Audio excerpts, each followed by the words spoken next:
할렐루야. 저는 오늘 우리 성도님들과 함께 예수님을 따르는 삶이라는 제목으로 함께 하나님의 말씀을 나누고자 합니다. 우리 함께 옆에 계신 성도님들하고 이렇게 인사 나눠볼까요? 예수님만 따라갑시다.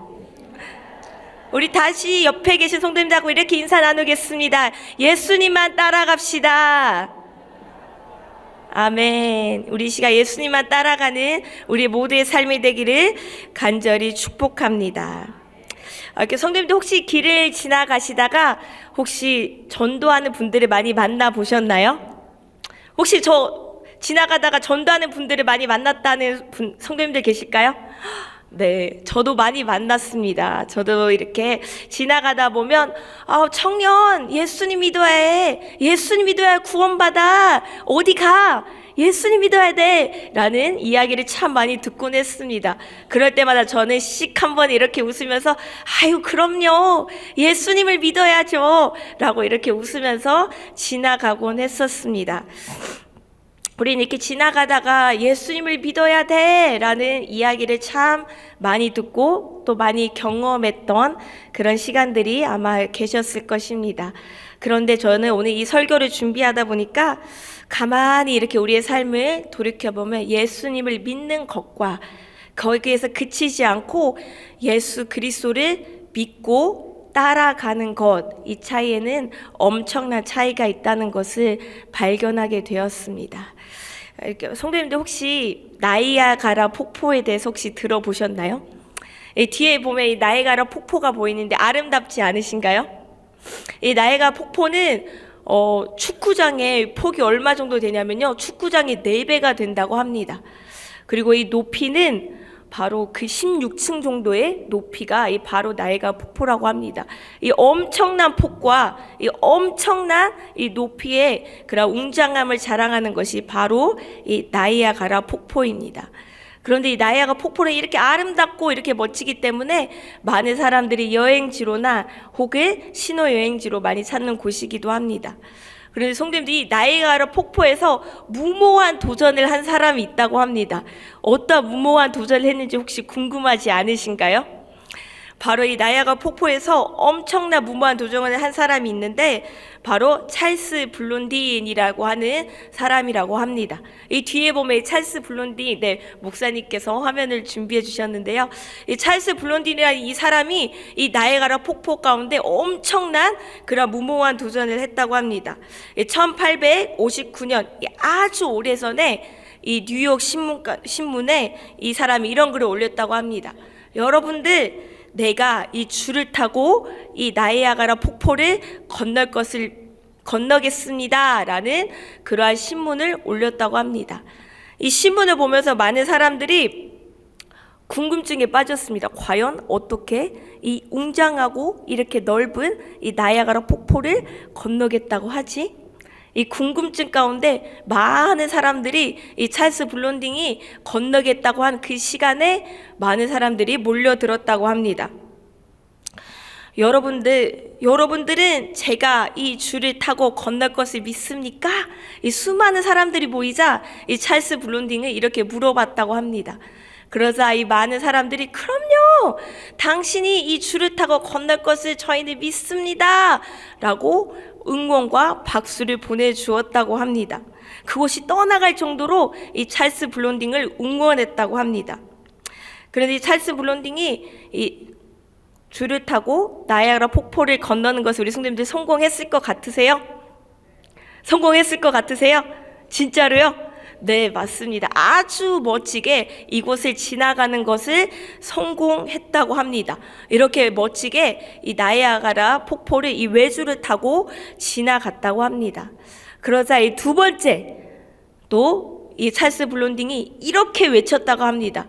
그렇다면 여러분들, 이번에는 제가 줄을 타고 건너는 것뿐만 아니라 자전거를 타고 이곳을 지나갈 것을 믿습니까? 라고 물어보았다고 합니다. 그러자 이번에는 사람들의 반응이 어떠했을까요? 그럼요. 저 당신이 이 외술을 타고 지나가는 것도 보지 않았습니까? 이번에는 당연히 자전거를 타고도 지나갈 것을 저희는 믿습니다. 라고 더 큰 환호성과 엄청난 응원을 보내주었다고 합니다. 자, 이번에는 성공했을까요? 성공했을까요? 네, 이번에도 멋지게 자전거를 타고 이 나이아가라 폭포를 지나는 것을 성공했다고 합니다. 자, 그런데 이 찰스 블론딩이 여기서 그치지 않았습니다. 세 번째, 바로 이 찰스 블론딩이 그렇다면 누가 여러분들 중에서 저에게 엎혀서 이곳을 지나가 보겠습니까? 라고 물어보았다고 합니다. 자, 두 번이나 이 많은 사람들이 찰스 블론딩이 지나가는 것을 보았습니다. 그렇다면 내가 이 주인공이 되고 싶지 않을까요? 나에게는 이런 재능이 없으니 제가 당신의 등에 엎혀서 지나가겠습니다. 라고 그렇게 환호성과 그런 응원을 보내주었을까요? 그런데 분위기는 그 반대였다고 합니다. 그 아무도 나서서 이 찰스 블론딩의 등에 엎혀서 지나가는 것을 어떻게 했을까요? 아무도 대답하지 않았다고 합니다. 순간 그곳의 분위기는 얼음이 되었다고 합니다. 우리 초딩이나 우리 중고등부 아이들 말로 갑분싸. 갑자기 분위기가 싸해졌다고 하죠. 그 전까지는 엄청난 응원과 환호성으로 가득했던 그곳이 찰스 블론딩이 누가 나에게 엎혀서 지나가겠습니까? 라는 그 한마디에 갑자기 그 분위기는 싸해졌다고 합니다. 왜 그럴까요? 왜 그럴까요? 내가 당신에게 생명을 맡기기는 어렵습니다라는 뜻이 아닐까요?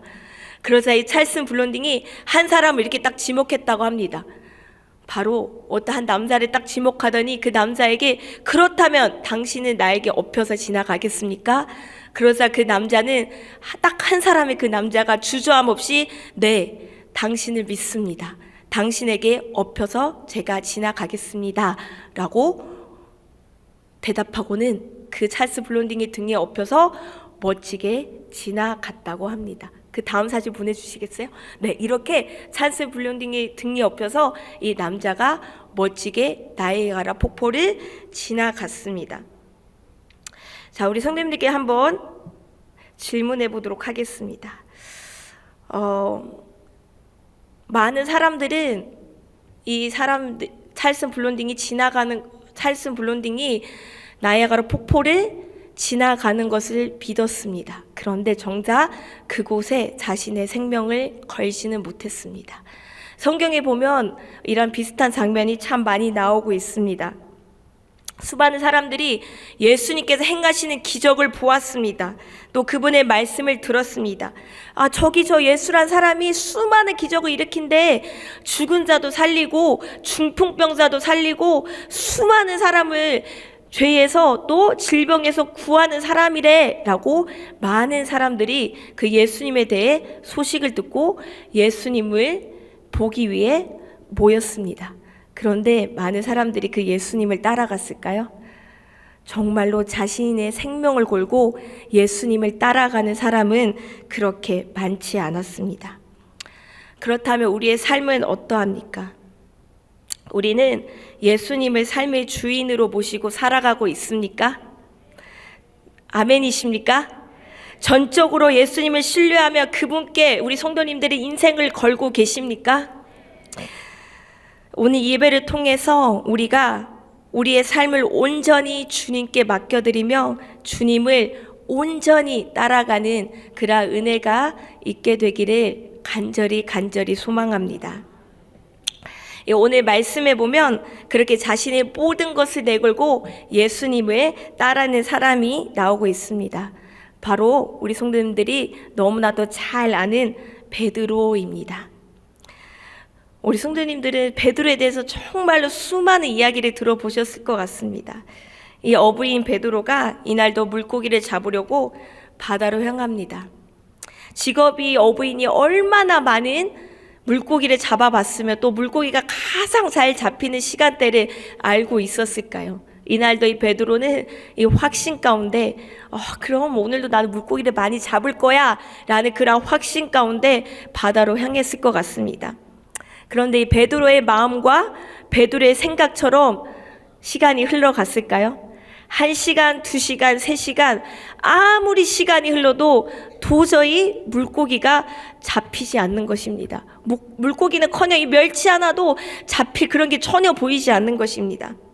아, 어떡하지? 이것을 오늘 물고기를 잡아야 이것을 팔고 내가 먹고 살 수 있는데 당장 나의 생계가 걸린 문제인데 물고기가 안 잡히니 어떡하지? 라는 그런 조급함과 그런 답답함이 베드로 가운데 있었을 것 같습니다. 성도님들은 이렇게 베드로처럼 답답하고 조급한 경험을 해보신 적 있으신가요? 아마 또 아니면 내 힘으로 아무것도 해결할 수 없는 그런 답답한 가운데 계신 성도님들이 계신가요? 하나님, 지금 제 상황이 안 보이시나요? 하나님, 왜 저를 이 어두운 광야 가운데 내몰고 계시나요? 왜 하나님은 다른 사람을 도와주는 것 같고 다른 사람의 하나님이신 거는 같지만 하나님 왜 저에게는 아무런 기적을 일으키시도 않고 아무런 음성조차 들려주시도 않으시는가요? 라는 그런 답답한 가운데 계신 성도님들도 있을 것 같습니다. 그런데 우리 성도님들 희망이 있고 소망이 있는 것은요, 이 오늘 말씀에 보면 내 힘으로 안 될 때, 아무것도 할 수 없을 때 그때가 바로 하나님이 일하시기 시작하는 때라는 것입니다. 믿으십니까? 우리가 연약하고 우리 힘으로 아무것도 할 수 없는 그때가 하나님이 일하시기 시작하실 때라는 것입니다. 너 힘으로 안 돼? 너 힘으로는 아무것도 할 수 없어? 광야 같은 상황 가운데 놓여 있어? 근데 걱정하지 마. 내가 너와 함께 할 거야. 나의 시선은 언제나 너와 함께 있단다. 하나님은 언제나 이렇게 우리와 함께 하시는 분이신 줄로 믿습니다. 제가 참 좋아하는 찬양이 있습니다. 그리고 우리 당회단 목사님께서도 요즘에 아주 많이 부르는 찬양입니다. 바로 달이 저물어 갈 때, 빈들에서 걸을 때, 그때가 하나님의 때, 내 힘으로 안 될 때, 빈손으로 걸을 때, 내가 고백해 여호와 이래. 주가 일하시네, 주가 일하시네, 주께 아끼지 않는 자에게. 주가 일하시네, 주가 일하시네, 신뢰하며 걷는 자에게. 우리 시가 이 찬양 한번 하나님께 올려드렸으면 좋겠습니다. 답답한 가운데 계신 성도님들 계십니까? 이 찬양 함께 고백했으면 좋겠습니다. 날이 저물어 갈 때, 날이 저물어 갈 때, 빈들에서 걸을 때, 그때 바로 하나님의 때입니다. 하나님의 때, 내 힘으로 아무것도 할 수 없을 때, 내 힘으로 안 될 때, 빈손으로 걸을 때, 내가 고백해 여호와. 바로 이때가 주님이 일하실 타이밍이십니다. 주가 일하시네, 주가 일하시네, 주께 아끼지 않는 자에게. 주가 일하실 것입니다. 주가 일하시네, 주가 일하시네, 신뢰하며 걷는 자에게. 아멘. 이 찬양의 가사처럼 도저히 우리 힘으로 아무것도 할 수 없은 광야와 같은 그때 바로 하나님께서 일하실 타이밍이십니다. 할렐루야. 그렇게 아무것도 할 수 없는 그런 상황 가운데 놓인 베드로에게 예수님께서 찾아오십니다. 그리고 예수님께서 길게도 말씀하지 않으시고 딱 한마디만 하십니다. 베드로야, 너 저기 깊은 곳에 가서 다시 그물을 내려봐. 우리 성도님들 잘 아시다시피 예수님은 목수였고 베드로는 어부였습니다. 상식적으로 보면 누가 더 잘 알까요? 인간적인 마음과 생각으로 보면 당연히 어부인 베드로가 물고기를 더 잘 잡을 것 같습니다. 하지만 이 베드로는 지금 자신의 눈앞에 있는 이 사람이 누구인지를 정확하게 알고 있었습니다. 그리고 자신이 얼마나 연약한 존재인지, 그리고 지금 자신에게 말씀하는 분이 누구인지를 정확하게 베드로는 알고 있었던 것입니다. 우리 누가복음 5장 5절 말씀 우리 다 함께 같이 읽어보도록 하겠습니다. 시작. 시몬이 대답하여 이르되 선생님, 우리들이 밤이 새도록 수고하였으되 잡은 것이 없지만은 말씀에 의지하여 내가 그물을 내리리이다 하고. 아멘. 주님, 저는 당신이 누구인지 압니다. 지금까지 우리가 한 마리 물고기도 잡지 못했지만 당신의 말씀에 의지하여 제가 그물을 내리겠습니다. 그렇게 베드로는 자신의 어부인 것을 다 내려놓고 하나님의 말씀, 예수님의 말씀에 순종했습니다. 자신의 경험, 자신의 모든 것을 내려놓고 목수인 예수님의 말씀에 순종했습니다. 그러자 베드로는 주님 말씀에 순종하여 그 그물이 찢어지도록 물고기를 잡는 그러한 경험, 바로 하나님의 일하신 그 경험을 베드로는 경험하고 느끼고 보았습니다. 베드로는 자신이 연약하고 또 아무런 힘이 없는 자임을 알고 자신에게 말을 거는 사람이 누구인지를 너무나도 명확하게 알고 있었습니다. 마찬가지로 내가 얼마나 연약하고 부족한 자인지를 인식하고 깨닫는 자가 예수님을 따를 수 있게 되는 것입니다. 성도님들 잘 아시다시피 저는 초등부를 맡고 있거든요. 그런데 우리 초등부 아이들이 자신의 키가 얼마나 컸는지를 어떻게 아는지 아시나요? 바로 주일마다 제 옆에서 붙어 있습니다. 왜냐하면 저는 이제 더 이상 키가 안 크기 때문에 저 옆에서 자신이 얼마나 키를 컸는지를 우리 애들은 확인하고 있습니다. 그런 이상한 그런 습관이 우리 아이들에게 생겼어요.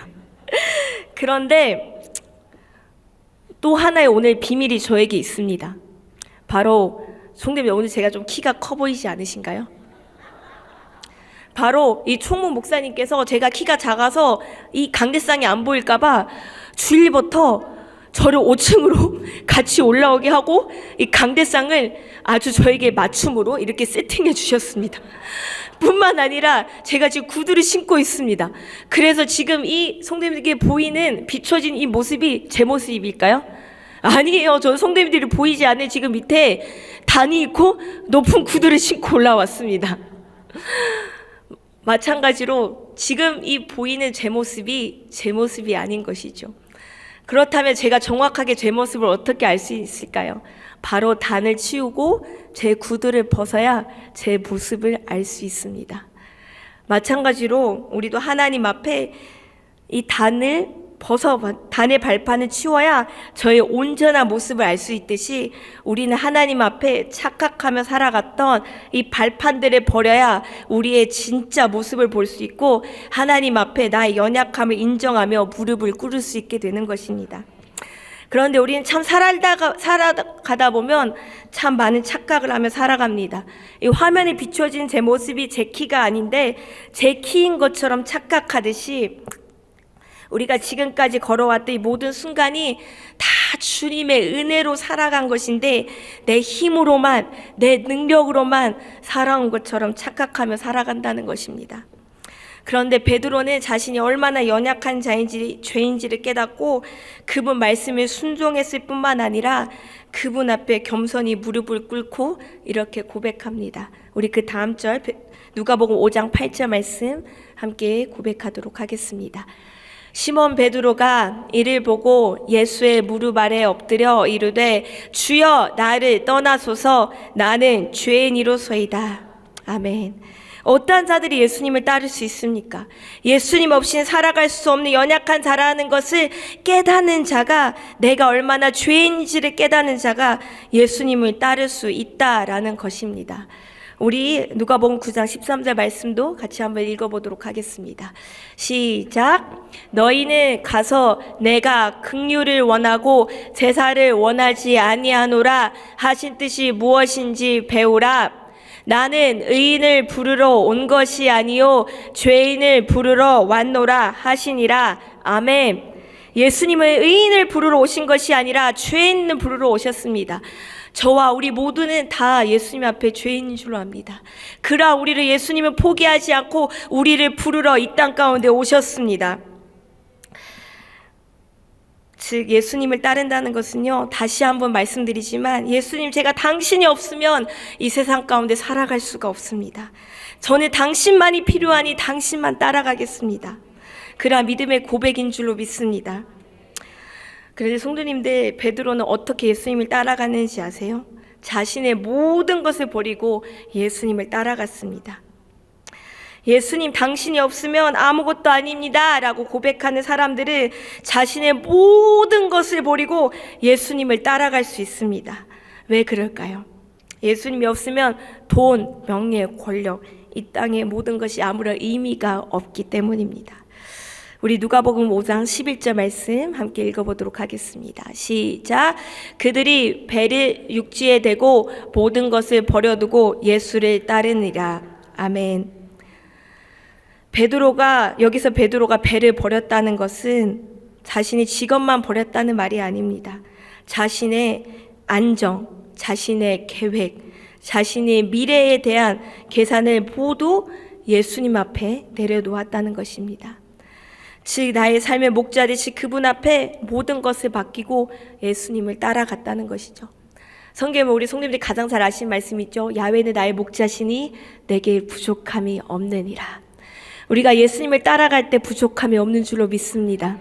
전적으로 예수님 앞에 나의 생명을 걸 때 부족함이 없는 줄로 믿습니다. 베드로는 이렇게 자신의 모든 것을 버려두고 예수님을 따라갔지만 성경에 보면 예수님을 따르는 것을 포기하고 가버린 사람이 나옵니다. 바로 청년 부자입니다. 어느 날 청년 부자가 예수님께 나와서 어떻게 하면 예수님을 따라갈 수 있는지를 물어보고 있습니다. 그런데 예수님은 딱 한 말씀만 하십니다. 너 가진 것을 모두 가난한 자에게 줘. 그리고 너는 나를 따라오기만 하면 돼. 이 청년 부자는 율법도 잘 지켰고요. 하나님에 대해서도 많이 들었고요. 예수님이 누구인지도 많이 들었을 것입니다. 그리고 예수님이 수많은 기적을 일으킨 것도 믿었을 것입니다. 하지만 자신이 갖고 있는 그 돈 앞에 예수님을 따르지 못한 것이죠. 예수님보다 돈이 더 소중했던 이 부자는 근심하며 떠나갔다라고 성경은 이야기를 하고 있습니다. 우리 마태복음 19장 21절, 22절 말씀 함께 읽어보겠습니다. 시작. 예수께서 이르시되 내가 온전하고자 할진대 가서 내 소유를 팔아 가난한 자들에게 주라. 그리하면 하늘에서 보화가 내게 있으리라. 그리고 와서 나를 따르라 하시니 그 청년이 재물이 많음으로 이 말씀을 듣고 근심하며 가니라. 우리 요한복음 15장 4절 5절 말씀 이어서 한번 읽어보도록 하겠습니다. 시작. 내 안에 거하라. 나도 너희 안에 거하리라. 가지가 포도나무에 붙어있지 아니하면 스스로 열매를 맺을 수 없음같이 너희도 내 안에 있지 아니하면 그러하리라. 나는 포도나무요 너희는 가지라. 그가 내 안에 내가 그 안에 거하면 사람이 열매를 많이 맺나니 나를 떠나서는 너희가 아무것도 할 수 없음이라. 우리 예수님 안에 거하지 않으면 아무런 열매를 맺을 수 없고 아무것도 할 수 없는 자들인데 이 부자 청년은 그 사실을 놓고 예수님을 떠났습니다. 그렇다면 사랑하는 성도님들에게 묻고 싶습니다. 성도님들 어떠한 길을 선택하시겠습니까? 이 세상의 부와 명예와 권력을 선택하며 나의 힘으로 이 세상을 살아가시겠습니까? 아니면 전적으로 나의 삶을 주님께 걸고 예수님을 따라가는 삶을 선택하시겠습니까? 예수님을 따른다는 개념은 구약시대 히브리어 원어로 할라크 아하레라고 쓰여졌습니다. 이 말은요, 단순한 이동이 아니라 전적인 헌신과 순종이 포함된 개념입니다. 그렇다면 우리 성도님들에게 제가 다시 한번 묻고 싶습니다. 성도님들은 주님 앞에 자신의 온전한 삶을 드리며 순종의 걸음을 걸어가시겠습니까? 이 시간 우리 안에 예수님께로 나아가지 못하게 하는 것이 무엇인지, 예수님을 따르지 못하게 하는 것이 무엇인지 우리 한번 돌아보는 시간이기를 소망합니다. 그것이 때로는 나의 자존심이 될 수 있고 나의 고집이 될 수도 있고 내가 가지고 있는 권력이 될 수도 있고 나의 명예가 될 수도 있습니다. 교육자인 저도 때로는 하나님께서 받으셔야 될 영광보다 나의 자존심이 먼저일 때가 있었습니다. 우리가 이 시간 함께 이렇게 나아갔으면 좋겠습니다. 주님, 제가 주님 앞에 나의 모든 것을 내려놓기 원합니다. 나의 자존심을 내려놓고 나의 권력을 내려놓고 나의 명예를 내려놓고 전적으로 예수 그리스도를 따라가겠습니다. 나의 생명까지 내어걸고 예수님을 따라가겠습니다. 예수님 당신은 나를 위해서 생명까지 내어주셨습니다. 십자가 위에서 나 같은 죄인을 위해서 당신의 목숨까지 내어주셨습니다. 그러니 이제는 제가 나의 모든 것을 걸고 이 한 번뿐인 인생 가운데 주님을 따라가겠습니다. 예수님 당신 앞에 나의 생명을 걸기로 결단합니다. 예수님 당신 앞에 나의 모든 것을 내려놓고 당신을 따르기를 원합니다. 그러한 결단과 소망이 우리 안에 있게 되기를 간절히 소망합니다. 우리 시간 예수님을 온전히 따라가지 못하고 그랬던 모든 것들을 내려놓고 한 번뿐인 인생 예수님 앞에 우리의 모든 것을 다 내어놓고 함께 걸어갑시다. 하늘에서 해 같은 면류관이 예수님께서 우리에게 주실 것입니다. 우리 시간 그러한 마음으로 함께 이렇게 제가 기도하고 함께 이렇게 찬양했으면 좋겠습니다. 제가 기도하겠습니다.